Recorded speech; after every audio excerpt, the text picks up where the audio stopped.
welcome to It's Called Life. It's called life, and there's no exceptions. As long as you on this earth, things will begin to happen for you and to you. You'll suffer loss, sickness, problem with your children. So this show is called Life. A lot of times ministers and pastors don't like to talk about the things that happen behind the scene. We always see them in the pulpit, but we don't realize that they have a life outside. They have families, they have other issues in life. So it's always going to be a challenge in life as long as you're living. So this show is called Life. It's the real thing about what pastors and ministers go through on a day-to-day basis. So what we want to do is encourage them. We want to be there for them and be informative and show them what we are doing to succeed in life and balance family and life. So today I am so extremely blessed to have the Adams family, not the one from TV. We don't have Lurk here today, but we do have a family here today that I am so happy to know. They call me Uncle Ken. And I'm just so happy to have them here. We are in the midst of a pandemic, and a lot of pastors and ministers are afraid. They don't know how to navigate through this, what we're faced right now. And the last broadcast, I had Dr. Dollar here to talk about pastoring in the pandemic. So with my lightning brain and fast, I said, hey, it'll be a good idea to have the youth here. It'll be a good idea to not only have the Adams, but have the Carrs here today to talk about what we're doing in youth ministry and how they can affect the ministers to the youth. So, and as well as the Carrs with the children. So welcome here today, and we're just so happy to have you a part. I want you to talk about how did you get to be a youth pastor? How did you all get to be? Well, I want the story. So the audience don't know you, they don't know your story. I happen to know it, but they don't know it. So introduce yourself to them and let's get started. Got you. Ladies first. Okay. Hi, my name is Constance Adams. I am the wife of this guy right here and also the co-senior youth pastor of World Changers Youth Experience, which is the team ministry for World Changers Church International. And I grew up here. So I started as a 11-year-old in youth ministry, and I literally have not served in any other ministry. Just as I became an adult, I started to serve with the women's ministry, but I have literally not served in any other ministry outside of youth ministry since I was 11. And so yeah, I met this guy in youth ministry. He was Have mercy. he was a little drummer boy back in the day, and yeah, so that's kind of where it started. The seed of youth ministry started when I was the teen being ministered to, and so throughout the years, I've just been able to develop my gifts and my talents within the youth ministry. I'm blessed to have a ministry that speaks directly into the ministry gifts of students. And so throughout the years, I've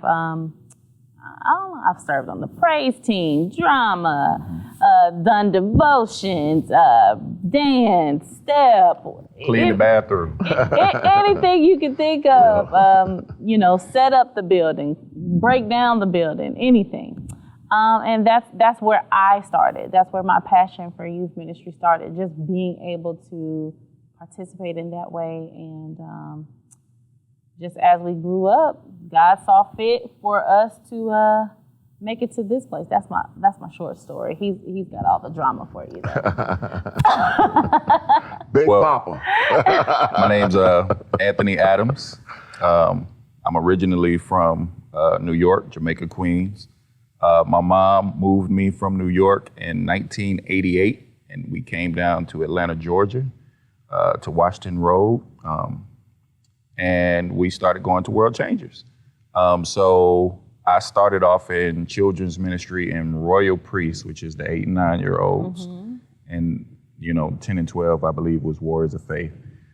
So came up through the ranks. I believe I got kicked out of children's ministry in Warriors of Faith. Yeah. And that's how I became a drummer in the chapel. And I actually skipped children's ministry because I my father was in the military, and I was coming from a small church to a really large church. Right. So I was just like a little in the middle. And plus I was like right on the brink of going to teen ministry. Right. So anyway. So, troubled kid growing up, got in all types of trouble.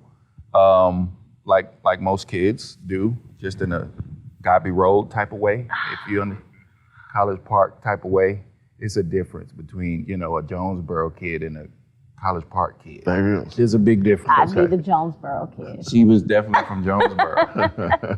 But either way, God saw fit to bring me through all of those things that we went through. Like she said, we met when she was 11. I believe I was 12, 13 years old. They go on in children's ministry, teen ministry, came up through it. Long story short, I was facing life in prison. Ended up beating the charges and started going to Bible school here at the ministry. 2 years after that, I graduated. Started serving in teen ministry, volunteering in 2000 and Maybe 12, 13? About 2012, 2013. Ended up becoming operations coordinator, which is pretty much set up, breakdown. Yep. But I was over security, cafe, check-in, and all that stuff. So pretty much learning the business side of teen ministry. And in 2013, after I graduated Bible school at World Changes Bible School, go Lions, I was sent to Norcross, our Norcross location, to be the youth pastor. So I literally went from working here at the ministry as operations coordinator for 5 years. And in 2013, as soon as our building was built, I was shipped out to Norcross, and all of the not per diems, but stipends and budgets were taken away. So I had to learn how to make it do what it do from the rooter to the tutor, if you will. Yes, sir. And then I ended up having to come back here. And when I came here, I was excelled and promoted to senior youth pastor. So right now, we don't like dictate what they do, but we just make sure that the continuity of the word and the experience is the same at all of our locations as a senior youth pastors of World Changes Church International. What, when you first came in to youth pastor, what was your biggest challenge versus now in the pandemic? I would say our biggest challenge at that point, as far as ministry or concerning the kids? Oh, both. Concerning the kids, I think the biggest ongoing challenge is their identity. Just with the teen in general, your identity is constantly being challenged. You're constantly being exposed to different distractions that might try to impress different things upon you outside of what you've been taught or what you understand and know. And so the challenge is always to rise above it, and not be afraid to stand out from what seems like the normal thing to what you understand to be, the right thing as a believer. So that was one of the challenges. As far as the ministry is concerned, I wouldn't say there was a challenge only because Anthony, we both grew up in teen ministry. And we both grew up here at the church. And I think understanding everything from how to clean to how to talk to people to how to, cafe, welcome, all the auxiliaries, understanding that and having to serve in each area just gives you a better appreciation when you're interacting with those people. So it's not like we're towering or we're like the bosses, but we are empathizing with the people that actually serve. We understand your position because we were that. Well, I'll tell you from my perspective, it could have been worse, but it wasn't as smooth as it could have been either when we came. One of the things we had to do was, anytime there's a change in leadership, you got some people who will more married to the person than the ministry, or Yes, or always, used always, to. yeah. When change comes, you have people that are accustomed to certain things, and it was that. I wouldn't say it was like seditious or anything like that. None of those are big words we like to use, but it was as far as the students were concerned, they were very performance driven. So one of the things that we made our initial mission was to get them, you're not serving me as the leader, you're serving God. And when you get on that stage, it's not to entertain, it's to minister. So we had to fix that and get the students used to sitting down, hearing word without all of the smoke and mirrors and lights and all that other stuff. And it took a minute, but we got them there where you could ask one of our students a question about, spirit, soul, body, and they're going to answer your question and articulate it as an adult would. That's true. So those are some of the main things that we had to address when we got in. That was one of the misconceptions about the youth. I've been exposed to a lot of pastors, a lot of ministry, white, black, large ministry, developing churches, Right. And the youth department always look at it as an entertainment center. Right. And it was more entertainment, so we're gonna keep them to the parents get out of church. Like And we're just wasting time and Right, entertaining. right. And Right. that's sucks. not it. It's not. Because as a teenager, your issues are real life issues. Even though as an adult, you might look at it like, oh, you just having issues with your friends. Girl, keep living. But for them, that's like a real Right, life so- issue. right. And you have to be able to empower them and enable them to address those issues like you would having challenges paying a bill, or like you would, if somebody, backstab you or whatnot. Like you have to respect their journey and their process. And so we understood that, and so we had to empower them from their position. Like as a young person, we call them the now generation. So like when I was younger, everything was always me aspiring to be like my parents. Right. You know what I'm saying? Like, oh, when I get older, oh, when I get grown. But we're like, no, like Now. you are empowered now. Now At prophets, now 11, preachers. Yeah. at 12, at 13, you can teach the word with simplicity and understanding. You can, heal the sick. You know what I'm saying? You can lay hands on the sick and they recover. You can see that stuff now. You can, minister in the prophetic. Like all of that. You don't have to wait till you're your parents' age. Yes. You don't have to be with the the dome with Dr. Right. Donald Yeah, to do no, those kind of let's things. start You now. ain't got to be a Yeah, certified let's start deacon now. and bishop and pastor and Right. elder. You don't have to do that. You can just be, Larry in teen ministry, and you can lay hands on your friend. You know what I'm saying, and see the power of God move. And so that's how we've approached them, just not despising their youth. Right. I'm glad you talk about youth struggling with their identity. And a lot of times parents say, just do what the words say, or they'll say, oh, you're just going through a phase. Or what. But I'm glad you are sensitive to that and you address those issues, because it's just like Anthony and I when we was doing drugs. People just said no. If you just said no, I want to get high so long. Right. Just say no. What does that mean? No.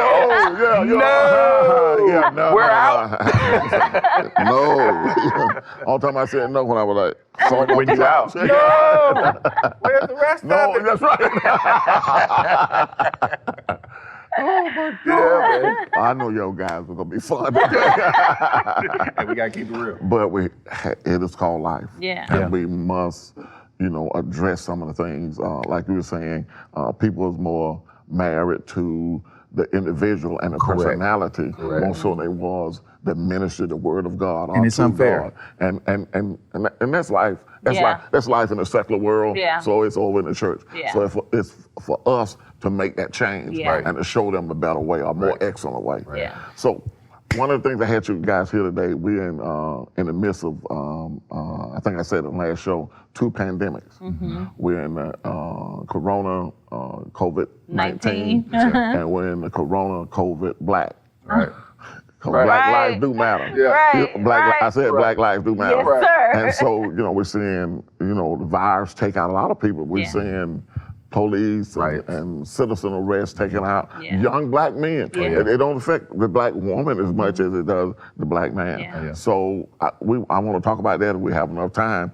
But what are you guys doing now different than you was doing before the pandemic hit? I know y'all doing a lot of social media things, and Correct. so how do you stay in touch? What are the tools you're using now? We have a lot of pastors there are looking for answers, so I want to make sure we take time to get to that. Got you. Well, you definitely, involvement equals commitment.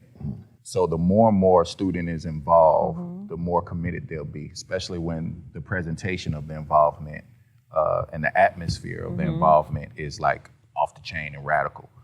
So right now what we did was we created WCYE, World Changes Youth Experience, production company. So in that, like if you go to one of our Sunday service, you'll see credits. You remember how Full House used to come on? Those The intro. Family Matters. Oh yeah, Family Matters, I'm sorry. Family Matters used to come on where they doing something and they go. So we got all of the kids, the ones that are involved. So whoever's doing communion, whoever's doing offering, whoever's doing joke of the day, whoever's doing this is a meal of the week, workout tips, whoever, when they do those things, they're producers. So they'll end up being able to do a lot of the things that the people that are behind the scenes here are doing because they're already doing it on a small level. So our services stream live. One of the tools that we use is Sling Studio. So that's this hub. And we use this link, we put it on top of a camera, and we're able to have a control room, like in a media suite. Like when you go in Dr. Dollar's media suite, you got all these TVs and different things like that. Well, we have that same thing on this iPad. Okay. So I can So literally. it's not as expensive as Right. having a whole control room. Well, this everything costs about, for the camera, it's gonna run you about $3,500. However, if you don't have a camera, I can hook 11 cell phones up to this, just like I can hook 11 cameras up to it. So you use what you got. The system alone costs about $1,800.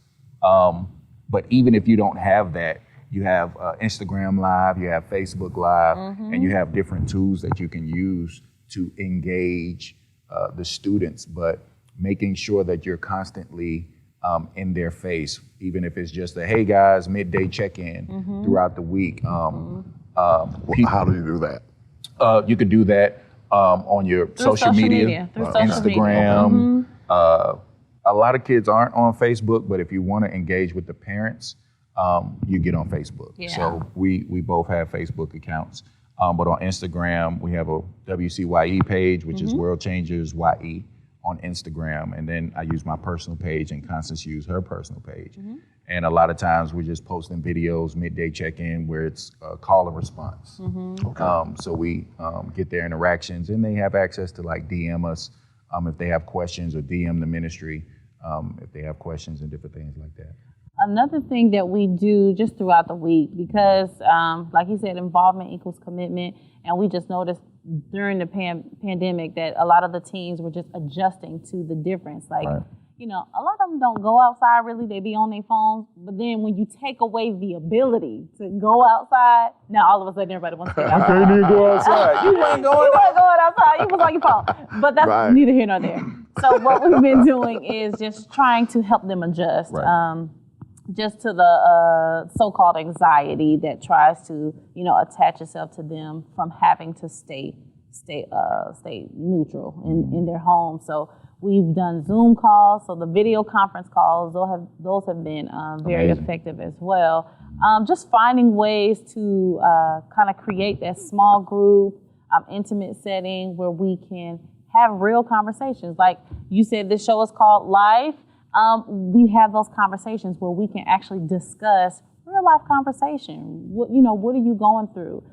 For Anthony, he talks to single moms that are raising young men through our Lion's Den video calls. And I talk to the group of ladies, we call it Pretty Girls Rock, where we're just redefining pretty And again, addressing that identity piece where we're talking about being pretty from the inside out. So we want to address all of those character flaws. You know, disrespecting your mama, you know, cussing folks out, and all that stuff. You know, you want to address all of the why. You said cussing? Yeah, cussing. Look, come on. Now y'all know y'all be cussing. They creative with these They things. so creative. The combinations are out of this Pretty clever how world. you put that together there, young man. I heard you. Well, I used to have 66 chapters of the Book of Cuss. I buried it, but a couple times in ministry I've had to dig it up and make a couple copies of some of the pages just in case. Just for reserve. But you said something I want to follow up on. You talked about developing small groups. So how would I go about, like, I don't know anything about what you're talking about. Okay. So how do I go about setting up small groups so we can minister to them? You start with who you got. You know, the average youth ministry has about 6 to 10% of the main church's population. So if you have 100 people in your main service, then in your youth service, You can have anywhere from, 8 to 10 students in the youth ministry. right? So you use them, and those become your the ones that you pour into, your disciples. Okay. And then they go out, and then they reach, and then they go out and they reach, and that's how that works. But you start off with the 10 that want to show up. One thing that we've learned during the pandemic is that, teen ministry was known as, oh, that's where you go because they got basketball, they got halftime, they got free cereal bars, and they giving away candy and everything. Literally every Sunday, you have over 100 students that show up because they want to be there. They're not there to see their friends. They can't see them. They're not there for the games. There aren't any. We aren't doing giveaways on Sundays unless I personally cash out somebody. So they're there. So they're there because they want to be, and they want a closer relationship with God. They want to learn more about God. So it kind of helps you disciple better, if you will, because you have to want to. Some kids come because their parents make them come. Some kids don't want to get up that early. Right. But even with this, you have the option to go back to the replay. Yeah. So, it's been amazing being able to watch these students on live every Sunday. I mean, over 100 students are just on there, and they just tapped in. They asking questions in the chat, and while Constance and I preaching from our kitchen or from our living room. Right. But it's just been an amazing experience, and the kids have been able to really thrive and grow. We've been getting a lot of testimonies, but you start with who you got. Yeah. You start with who you So got. take those 6 to 10 and say, hey, establish a day. Right. Hey, every Tuesday, every Wednesday, we're going to meet for like 45 minutes. Don't make it stupid long because young people just don't, they don't like to be sitting for hours and hours. Understand how they learn. That's right. So, take like, 45 minutes to just kick it. And, young people don't care what you know until they know how much you care. Yeah, exactly. So you have to take an opportunity to check in. How you doing? How you feeling? What's going on with you? When they understand, like, you actually care about me, then they'll care about what you have to say. Correct. And even when you're presenting the word, we present the word with simplicity and understanding. We're giving them scripture, but we make it relatable. You're not preaching to the main sanctuary. Right. You know what I'm saying? You are talking to students who need to understand the word of God and how it applies to their teenage life. Right. Yeah. So you have to keep that in mind as a youth ministry. That's very important. How you relate the word to their young lives and what that looks like. Okay. Now, I know you're doing Wednesday and Sunday services. No. We're doing only we just Sunday. do Sunday. And then So we we do Lions Den on Thursday nights. Explain that again one more time. Lions Den. I'll make sure everybody in the audience gets it. You know what you're talking about. Got you. The audience don't know what you're Got saying. you. So every Sunday we go live on YouTube at World Changes Youth Experience at 10 a.m. Every Sunday. It never stops. Yes. Every Thursday we have a Zoom call, and that's from 7. It's supposed to stop at 8:30, but the kids are so hungry, we usually go to about 9 o'clock. And that's just for the young men. So to all single moms that are out there that are raising young kings, there's a village out there for you, and we're here for you. We know that there's no handbook on how to raise a young man, and you didn't ask to be in a position that you're in as a queen, raising a young king, trying to show him how to be a king. So we have a village of kings to be able to be that village for you. And then we have Pretty Girls Rock every Tuesday night from 7 to 8:30, right? Well, 7 to 8. Yeah, 7 to 8. Same concept. But if they it do gets all real type of good. stuff. They did like a sip and paint. We did. They was Constance made some. They had a chef on there and made some. We was trying to teach these girls how to cook. You know what I'm saying? 'Cause we at home in the kitchen, so we had to learn how to cook. Man, when I tell you it's the best pasta I ever had her make for me. What? Yeah, I don't like the way you said that. Y'all need to come in my office after. We might need an Y'all need appointment, to come in Bishop. my office Okay. after, Might after need an the appointment. Well, it Uncle was Bishop. needless to say, it was off the chain, y'all.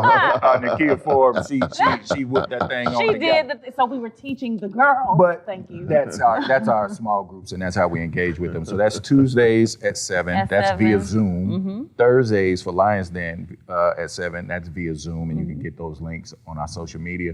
You could text Lions Den, one word, to 51555 to get the link. But we'd like to, if you're a single mom, I'd like to interview you first so I can learn a little bit more about your young king, and that way we can be more effective good. when we provide a mentor for him. That's good. That's good. One of the questions I had from one of our pastors is, why do you think the pandemic's not real? I'm just reading the question. I'm just gonna tell reading you, the question. it's real. Why do real you that we think the pandemic is not real? The pandemic is real. As believers, we got to be mindful not to get over into extremes. Yeah. I believe sometimes we get over into extremes. Us acknowledging that the pandemic is real isn't us saying that God isn't real. Right. Right. Or that It's- we were defeated by the pandemic. Right, we're the heel protecting our health. So it's like, we do all the necessary things that we need to do to make sure that our kids are safe, that we're safe, and the people that we come around are safe, and different things like that. So we're just playing our part. Yeah, but it's definitely real. One other question. What are you doing spiritually but naturally to promote mental wellness for our youth? Because we're living in a time that we've never lived in before. Yeah. So I would say that the communication, staying in communication Good, with the young good. people is really good. Those conversations where we're checking on them, not trying to preach to them, not trying to read a scripture, but we're actually checking on what's going on with you. That's Right. important. Okay. Because it allows them to kind of free those anxious feelings, Right. relieve them so they have somebody to kind of exhale to. And, I got to say this. When it comes to that, I think sometimes children's ministry pastors and youth pastors and just pastors, period, we get false expectations put on us. As a youth ministry, we're not the steak and potatoes. Right. We're not the dessert. We're like the vitamin, the supplements, like a protein shake. Does that make sense? Yeah. But the parents, it's your job to make sure that we don't live with you. We get your kids on Sundays. We get them when we do the Lions Den and the Pretty Girls Rock. But ultimately, we do our due diligence as far as every morning Dr. Dollar's on at 10 o'clock on Right. Facebook, Yeah. YouTube, Instagram, and we're confessing. Saying It those starts there. confessions. Yeah. It starts there. Speak life. And it is great. It's Yes. awesome. Great If show. you don't know about that, you make sure you join Dr. Dollar and Pastor Chaffee every morning, 10 a.m. They don't miss it except for Wednesdays because they're doing Wednesday morning service, and you want to catch that too.